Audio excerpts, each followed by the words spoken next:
Hello प्यारे बच्चों, आप लोग कैसे हैं? उम्मीद कर रहे हैं आप अच्छे होंगे और पढ़ाई भी अच्छे से कर रहे होंगे। आज हम आपके लिए कक्षा 10 का अध्याय 2 बहुपद लेकर के आए हैं और इससे पहले मैंने आपको अध्याय 1 का सब क्वेश्चन मैंने बता दिया था। सॉल्यूशन के थ्रू रियल नंबर है जो वास्तविक संख्या था उसका मैंने सब बता दिया था और उम्मीद कर ले आपको कोई दिक्कत भी नहीं हो रहा होगा और आसानी से सब सवाल लग भी गए होंगे। इसलिए हम आज आपके लिए लेकर आए अध्याय 2 बहुपद का लेकर के आए। इस बहुपद के सवालों को देखने से पहले हम देखते हैं कि बहुपद क्या होता है। आखिर बहुपद क्या होता है, बहुपद कितने प्रकार के होते हैं, कितने प्रकार में इसको बांटा जा सकता है, एक पदी, द्विपदी, त्रिपदी या जो भी होगा उन चीजों को हम लोग क्या करेंगे, पढ़ेंगे। तो आइए सबसे पहले हम देखते हैं कि बहुपद क्या होता है। तो कह रहा है ऐसा विजयी व्यंजक जो ऋणेतर पूर्णांक होता है, यानी ऐसा विजयी व्यंजक जो ऋणेतर पूर्णांक होता है और वास्तविक संख्याओं पर चर यक्ष में बहुपद कहलाता है। यानी वास्तविक संख्याओं में यक्ष के साथ अगर जुड़ा होगा तो क्या कहलाएगा, तो बहुपद कहलाएगा। तो इस प्रकार कह सकते हैं कि बहुपद निम्न प्रकार के होते हैं। तो हम कह सकते हैं बहुपद निम्न प्रकार के होते हैं।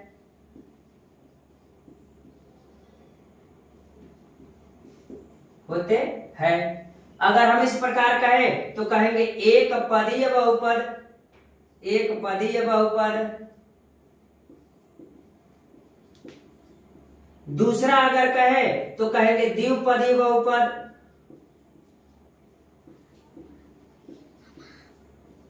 तीसरा अगर कहें तो त्रिपदीय बहुपद हो जाएगा, तो त्रिपदीय बहुपद भी हो जाएगा।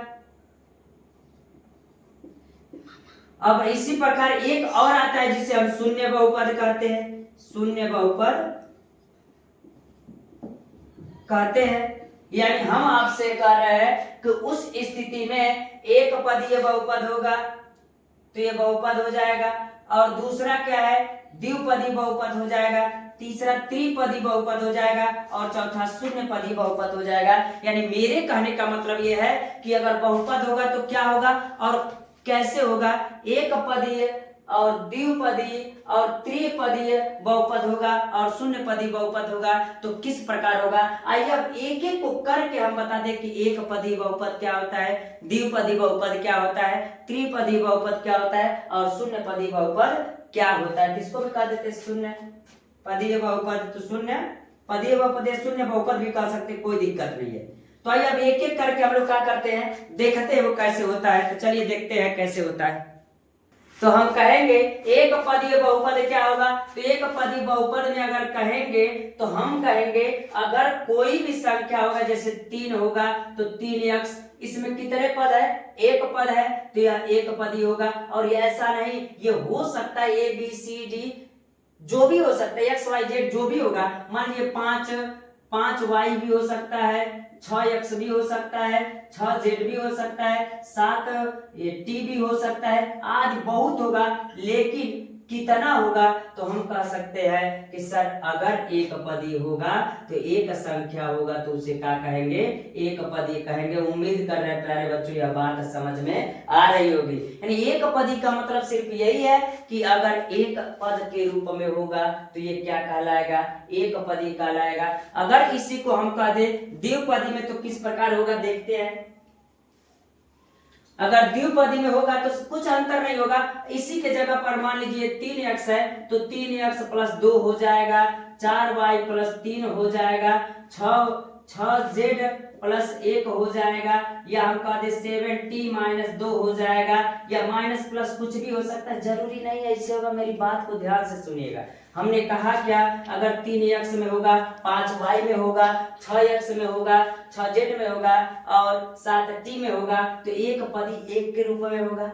उम्मीद कर रही है बात समझ में आ गई। अगर द्विपदी कह रहा है तो द्विपदी में क्या होगा, तो बताइए एक और एक दो पद है कि नहीं है, एक और एक दो पद है तो हम कह देंगे ये क्या होगा, द्विपदी होगा। अब इसी प्रकार 4y + 3 तो 1 और 2 तो 2 हो गया। अब कहेंगे 6z + 1 7t - 2, इस प्रकार भी हो सकता है कि अगर ऐसे आ जाए 5 - 5x आ जाएगा यानी 4x आ जाएगा। तो आप इसको भी कहिएगा कि यह क्या है, तो हम कहेंगे द्विपदी बहुपद है, यानी दो पद रहेगा तो उसे क्या कहेंगे, द्विपदी बहुपद कहेंगे। और आइए आप देखते हैं अगला क्या होगा, त्रिपद आदि भी हो सकता है, कोई दिक्कत नहीं है। आइए अगला देखते हैं कि त्रिपदी बहुपद क्या होगा। त्रिपदी बहुपद का मतलब होगा, मान लीजिए हो सकता है 3x² + 7x + 2 इस प्रकार होगा। तो आप बताइए तीन बहुपद है कि नहीं, 1 2 और 3 है। इसी प्रकार हो सकता है कि 6y² + 6y मान लीजिए +3 मान लीजिए, इस प्रकार होगा। 1 2 3 है तो हम कह सकते हैं त्रिपदी बहुपद कहलाएगा। इसी रूप में हो सकता है z में हो जाए, z² हो जाए +6z हो जाए और +7 हो जाए, यानी इस प्रकार रहेगा तो क्या कहलाएगा, वह त्रिपदी बहुपद कहलाएगा। यानी हम कह सकते हैं वह पद जिसमें 3 पद होगा तो उसे हम क्या कहेंगे, त्रिपदी बहुपद कहेंगे। यानी हम कह सकते हैं कि त्रिपदी बहुपद किसे कहते हैं, उम्मीद करेंगे बातें समझ में आ रहा होगा। त्रिपदी में 3 को पद होगा, 1 2 3, तो उसको कह दीजिए त्रिपदी। अगर 1 होगा तो एक पदी होगा, और 3x + 2 यानी 2 पद रहेगा तो द्विपदी होगा। 3 रहेगा इसी प्रकार तो त्रिपदी हो जाएगा। तो आइए हम देखते हैं कि शून्य पद क्या होगा, बहुपद क्या होगा। शून्य पदी तो आप सबको पता है कि शून्य पदी बहुपद क्या होगा, तो हम आपको बता देना चाहते हैं कि शून्य पदी में होगा क्या, तो जो भी इसका गुणांक होगा यानी x y z जो भी रहेगा उसका गुणांक क्या होगा, तो हम कहेंगे उसका गुणांक 0 के रूप में होगा। तो उस स्थिति में हम कहेंगे वह शून्य बहुपद कहलाएगा। इसी प्रकार नहीं 0t² + t और +0 रहेगा, इस रूप में रहेगा तो हम कहेंगे वह कौन सा है, तो कहेंगे शून्य बहुपद है। और इसी प्रकार अगर हम कहें कि मान लीजिए 0z² + 0z + 0 इस प्रकार रहेगा, आदि रूप में रहेगा, तो हम कह सकते हैं कि सर ये क्या है, शून्य बहुपद होगा। तो इस प्रकार आसानी से कह सकते हैं एक पदी, द्विपदी और त्रिपदी बहुपद क्या होगा। आइए आगे देखते हैं हम क्या होगा। इस प्रकार हम कह सकते हैं ऐसे बहुपद जिसमें केवल एक पद होगा तो एक पदी बहुपद कहलाएगा। द्विपदी किसे कहेंगे, तो ऐसे बहुपद जिसमें 2 पद होंगे तो वह द्विपदी कहलाएगा। अगर त्रिपद कहेंगे तो ऐसे बहुपद जिसमें 3 पद होगा, तो 3 पद देखिए 1 2 3 यानी 3 पद होगा तो उसे त्रिपदी बहुपद कहेंगे। इसी प्रकार शून्य पदी बहुपद क्या होगा, तो हम कहेंगे ऐसे बहुपद जिनका गुणांक शून्य होगा तो वह शून्य बहुपद कहलाएगा। यानी आपको यह बात समझ में आ गया कि आज के बाद अगर कोई पूछेगा तो जरा आप बताइए, कोई पूछेगा 3x + 2 क्या है, एक पदी है कि 2 पदी, तो बता सकते हैं 2 पदी है। क्यों, क्योंकि 2 पद है। अगर कोई कह देगा 6z तो एक पदी है क्योंकि एक ही पद है। अगर मान लीजिए 6x² + 5x और +3 रहेगा तो कहेंगे सब 3 पदी है। तो इस प्रकार आप बता सकते हैं 1 2 3 इस प्रकार बता सकते हैं। हो सकता है कभी 0t² + 0t हो जाएगा और +0 हो जाएगा तो कहेंगे शून्य पदी बहुपद है।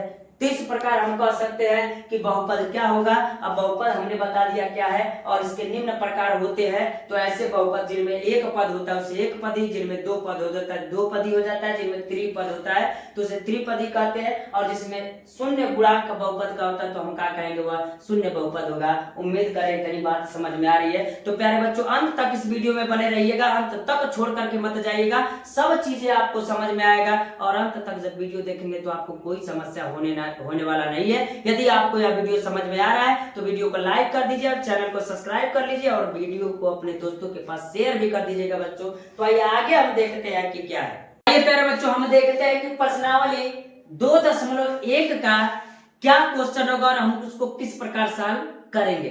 इससे पहले मैं आपको बता दूं कि अगर कहीं आपको ग्राफ दिखेगा, ग्राफ का मतलब अगर इस प्रकार कहीं ग्राफ दिखेगा तो आप याद रख लीजिएगा कि सर इस समय जो 2 बिंदु है तो इसको x कहिएगा और इसको x डैश कहते हैं, और इसमें इसको y कहिएगा और इसको क्या कहिएगा, y डैश कहिएगा। इस स्थिति में होता क्या है, इस मूल बिंदु से अगर हम इधर चलेंगे तो मान धनात्मक होता, यह बात सबको पता है। और अगर हम इधर चलेंगे मूल बिंदु से तो मान यहाँ पर क्या होगा, तो हम कहेंगे मान ऋणात्मक होगा। अगर वही देखें तो यह किस पर है, तो यह यक्ष अक्ष पर है, इसलिए हम यक्ष अक्ष पर किधर धनात्मक होगा और किधर ऋणात्मक होगा, यह बात आपको समझ में आ रही होगी। अगर वही कहें वाई पर कहाँ धनात्मक होता है और कहाँ ऋणात्मक होता है, तो हम आपको बता दें, अगर y अक्ष पर चलते हैं तो अगर ऊपर की तरफ चलेंगे तो y अक्ष में क्या होता है, धनात्मक होता है। और वही अगर y अक्ष में नीचे की तरफ चलेंगे तो उस स्थिति में उसका मान क्या होता है, ऋणात्मक होता है। यानी उम्मीद कर रहे हैं प्यारे बच्चों यह बात समझ में आ गई। यानी दो अक्ष होगा तो उस स्थिति में इसको x अक्ष कहिएगा और इसको क्या कहिएगा, y अक्ष कहिएगा। और इस स्थिति में इसको x कहते हैं और इसको x डैश कहते हैं। तो इधर वाला मान कहेंगे धनात्मक और इधर वाला मान क्या होता है, ऋणात्मक होता है। अगर y अक्ष में देखें तो मूल बिंदु से ऊपर चलेंगे तो धनात्मक होगा और मूल बिंदु से नीचे चलेंगे तो ऋणात्मक होगा। जिनको यह बात समझ में आ गई है कि x अक्ष क्या होता है और y अक्ष क्या होता है, तो उस स्थिति में प्रश्नावली 2.1 को समझने में आपको कोई समस्या नहीं होगा।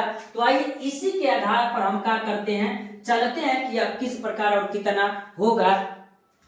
तो ये पहले प्यार से क्वेश्चन को पढ़ते हैं कि क्या कह रहा है। सबसे पहले जो बच्चा अगर उसको सवाल लगाने में दिक्कत हो रहा है तो सबसे पहले प्यार से क्वेश्चन को पढ़ना चाहिए।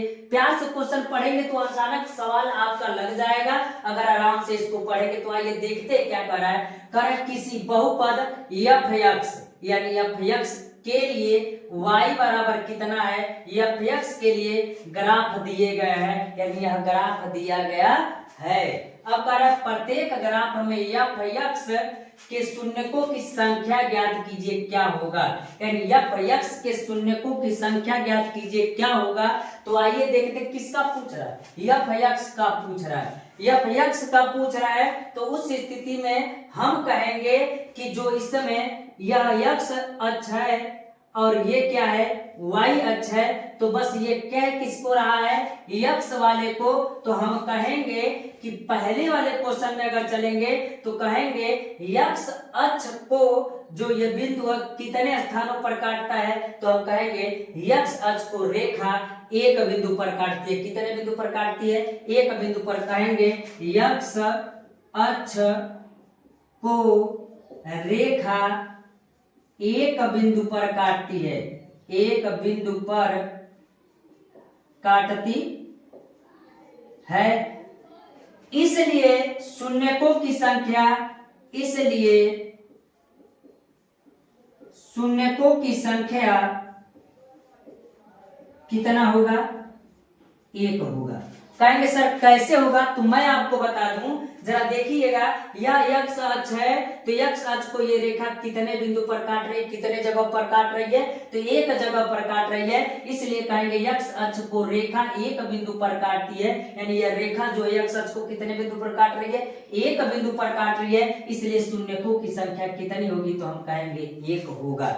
अब आगे चलिए हम देखते हैं, इसमें आते हैं। तो इसमें आप देखेंगे कि अगर कहेंगे हम कि x अक्ष को रेखा कितने बिंदुओं पर काटती है, तो आप जरा बताइएगा क्या यह वाला जो रेखा है, ये कर्व बनाया गया है, इस स्थिति में x अक्ष को काट रही है क्या, तो कहेंगे एक भी जगह नहीं x अक्ष को काट रही है। तो कहेंगे इसमें शून्यकों की संख्या कितनी होगी, 0 होगी, यानी इसमें 0 होगा और इसमें कितना होगा, 1 होगा। इसी प्रकार इसमें चलते हैं, इसी प्रकार इसमें चलेंगे तो कहेंगे किस प्रकार होगा, तो चलते हैं। अब जरा देखिए ये ग्राफ जो बना है इस प्रकार बना, तो आप बताइए ना कि x अक्ष को कितने जगह पर काट रहा है, एक बिंदु पर काट रहा है। इसलिए इसमें शून्यकों की संख्या कितना होगा, तो कहेंगे शून्यकों की संख्या इसमें भी कितना होगा, 1 होगा। इसी प्रकार अगर हम कहें कि इसमें चलिए जरा, तो इसमें चलिएगा तो देखेंगे तो हम कहेंगे सर इसमें देखिए x अक्ष को यहाँ पर काटा और यहाँ पर काटा, तो हम इस स्थिति में कह सकते हैं कि यक्स अक्ष को रेखा 1 और 2 दो बिंदुओं पर काटती है, इसलिए शून्यकों की संख्या कितनी होगी? तो इसलिए शून्यकों की संख्या कितनी होगी? 2 होगी, यानी यहाँ पर शून्यकों की संख्या कितनी होगी? 2 होगी। आइए अगला देखते हैं और इस ग्राफ में चलते हैं तो जरा देखिएगा, यक्स अक्ष जो है, यक्स अक्ष को काटने वाली ये रेखा कितने बिंदुओं पर काटती है? तो कहेंगे सर एक यहाँ काट रही है और एक यहाँ काट रही है और एक यहाँ काट रही है, इसलिए हम कहेंगे इसमें शून्यकों की संख्या कितना होगा? तो कहेंगे इसमें शून्यकों की संख्या 3 होगी, इसीलिए हम कहेंगे इसमें शून्यकों की संख्या 3 होगी। उम्मीद कर रहे हैं प्यारे बच्चों यह मेरी बात समझ में आ रही है। अगर यह आपको वीडियो समझ में आ रहा है तो वीडियो को लाइक कर दीजिएगा और चैनल को सब्सक्राइब कर लीजिएगा और इस वीडियो को शेयर भी कर दीजिएगा अपने दोस्तों के पास, जिससे उनको भी कोई समस्या नहीं होगा। तो आइए इस क्वेश्चन में चलते हैं। हमने देख लिया यक्स अक्ष वाई अक्ष कैसे होता है, तो कह रहा है यक्स अक्ष का पूछ रहा है, इसलिए हम यक्स अक्ष को ही बता रहे हैं। अब इसको अगर देखें तो देखिए एक जगह यहाँ काट रहा है और एक जगह कहाँ काट रहा है? यहाँ काट रहा है, तो कहेंगे यक्स अक्ष को रेखा 1 नहीं 2 बिंदुओं पर काटता है, इसीलिए शून्यकों की संख्या कितनी होगी? तो 2 होगी। अब आइए आगे चलते हैं। इसमें अगर देखेंगे तो इसमें होगा तो किस प्रकार होगा? इसमें कहेंगे एक जगह यहाँ काट रहा है, एक जगह यहाँ काट रहा है, एक जगह यहाँ काट रहा है और एक जगह यहाँ काट रहा है, तो कितने जगह काट रहा है? 4 जगह। कहेंगे सर यहाँ भी तो काट रहा है, लेकिन आपको पता है कि हम कितने जगह काट रहे हैं, किसको काट रहे हैं? यक्स अक्ष पर बस देख रहे हैं, वाई अक्ष को नहीं देख रहे हैं, इसीलिए यक्स अक्ष पर चलेंगे तो 1 2 3 4, तो हम कहेंगे यक्स अक्ष को रेखा 1 नहीं 4 बिंदुओं पर काटती है, इसलिए शून्यकों की संख्या कितनी होगी? 4 होगी। तो इसमें शून्यकों की संख्या कितनी होगी? 4 होगी। अंत तक वीडियो में बने रहिएगा प्यारे बच्चों, आपको समझ में आएगा। अगला क्वेश्चन देखिए, अगर हम कहे कि इसको देखेंगे तो इसको देखेंगे एक जगह यहाँ काट रहा है और एक जगह यहाँ यक्स अक्ष को काट रहा है, तो कहेंगे यक्स अक्ष को रेखा 2 बिंदुओं पर काटती है, इसलिए इसमें शून्यकों की संख्या कितनी होगी? 2 होगी। अब इसमें चलते हैं और इस चैप्टर का लास्ट वाला जो टॉपिक है ये कह रहा है कि अगर इस प्रकार रहेगा तो जरा देखिए यक्स अक्ष को कितने बिंदुओं पर काट रहा है? 1 2 3 और 4 बिंदुओं पर काट रहा है कि नहीं काट रहा है? तो हम कहेंगे यक्स अक्ष को रेखा 4 बिंदु पर काटती है, इसलिए इसमें शून्यकों की संख्या कितनी होगी? 4 होगी। और मैं बता दूं अगर आपका पेपर में पूछेगा या बहुविकल्पी में पूछेगा तो ऑप्शन दिया होगा तो आप लगाइएगा, अगर 2 नंबर में आएगा तो इतना बात जरूर लिखिएगा, यक्स अक्ष को रेखा 1 बिंदु पर काटती है, 2 3 जितने बिंदु पर काटेगी उतना कहिएगा और तब शून्यकों की संख्या उतनी होगी। उम्मीद कर रहे हैं प्यारे बच्चों यह बात आपको समझ में आ रही होगी और ये प्रश्नावली भी आज आपका समाप्त हो गया। अब चलते हैं, आज के लिए इतना रहने देते हैं प्यारे बच्चों।